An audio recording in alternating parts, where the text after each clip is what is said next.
Hey guys, welcome back to our walkthrough of classic poetry. Today I want to go over another one of my favorite wintertime poems, which is called Coney Island by the American poet Sara Teasdale. Now we've done a number of Sara Teasdale poems so far, and I hope you really have been enjoying them because, like I said in another video, she's really not a very well-known poet at all, and her poetry is really fantastic. So I hope you've been enjoying them, and we're going to do a couple more before the walkthrough is ended. As always, this poem is written down below so you can follow along as I read aloud. Here's Coney Island. Why did you bring me here? The sand is white with snow. Over the wooden domes the winter sea winds blow.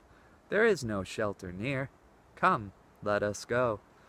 With foam of icy lace the sea creeps up the sand. The wind is like a hand that strikes us in the face. Doors that June set a swing are bolted long ago. We try them uselessly. Alas, there cannot be for us a second spring. Come, let us go. Now, it's pretty evident that Sara Teasdale's not having the best time of her life in this poem. You know, she starts it off by asking the question, why did you bring me here? And in like fashion, I'm out here in 20 degrees in a t-shirt, so I'm not having the best time of my life. So I can be quite a kindred spirit as we talk about this poem. But we have to wonder what exactly is going on, because it seems pretty straightforward that, you know, this unnamed man in the couple has dragged Sara Teasdale all the way out to a closed amusement park in the dead of winter, and it's miserable and it's cold and she just wants to go. It seems pretty straightforward, but we have to wonder if there's something else going on that's not immediately apparent, because if there wasn't anything else happening, we would have to ask the question, well, why in the world did you write a poem about that? I mean, if you were just miserable and cold and wanted to go home, well, that's great, but it's not really poem-worthy material. So we have to ask the question, is there something deeper going on? And while we don't know for certain, we get the idea from the last stanza that this couple presumably had come to Coney Island sometime during the spring, because she says, alas, there cannot be for us a second spring. Come, let us go. So we get the idea that the couple had visited this place sometime during the spring when the park was alive and bustling and beautiful, and presumably they had had such a wonderful romantic time there during the spring that the unnamed man in this couple now wants to try and recapture it, right? Maybe he feels like something in their relationship has grown cold, or maybe they've lost something, or it's not as vibrant now as it was during the spring, right? So he has in his mind this idea that he wants to go back to the park and recapture something that they had lost. And so even though it's the dead of winter and the park is closed, he still drags her all the way out there because he has this thing in his heart, you know, that he really wants to try and recapture.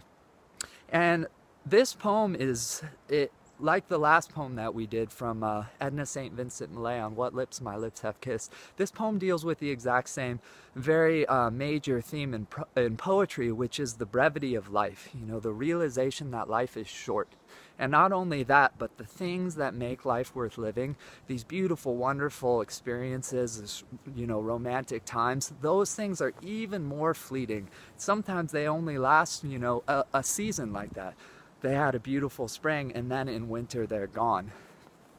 But the thing that really impresses me about this poem that I didn't catch the first couple of times that I read it is the unnamed man in this couple. You know, all of his weird and goofy attempts to try and hold on to the beauty and the meaning that he feels like is either fading away or is lost. It kind of just strikes you as unbelievable when you read it. Like, well, nobody would act like that. You know, what is he doing? Of course it's not going to work. You know, and that's how it strikes you when you read it. But if you really stop to think about it, it's not all that far-fetched, because we see examples of similar things every day in modern life. Consider, if you will, the businessman that wakes up and he is middle-aged and something strikes him all of a sudden. He realizes that he's no closer to achieving the meaning and the purpose that he thought was going to be, you know, was going to be out there when he was a young man. You know, he had all these dreams and aspirations, and now he wakes up one morning, he realizes he's achieved everything he set out to, and yet he's not any closer to finding the purpose that he thought was out there when he was a younger man. So not only is he no better off than he was as a younger man, but he's no longer a younger man, and he realizes that he's lost something. He's no longer a youthful man. And so what does he do? Well, sometimes, tragically and sadly, he ends up buying a sports car and running away with his secretary, because he's just so desperate to try and recapture, the glory, the vivacity of his youth, and he doesn't know how. So he's acting out in all the wrong ways, just like the unnamed man in this couple in the poem Coney Island, right? He realizes he's lost something, and he's desperate to recapture it, but he just doesn't know how. And so he acts out in all the wrong ways, and oftentimes does the exact opposite of what he probably should do.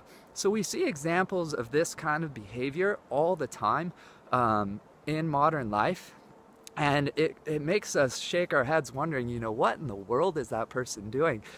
But what we need to realize is that when a human being realizes that they've lost something that was once very meaningful and passionate and beautiful to them, it causes, grief to arise in the heart. It's a tragic experience, and we're often, it makes us desperate. We want to try and recapture that thing that we've lost. So even though, this poem, Coney Island, what the unnamed man in the couple is doing seems outlandish and far-fetched, like that would never happen, it's really not that far off the mark, because that's how human beings are when we come face to face with the realization that we've lost something that we never wanted to lose.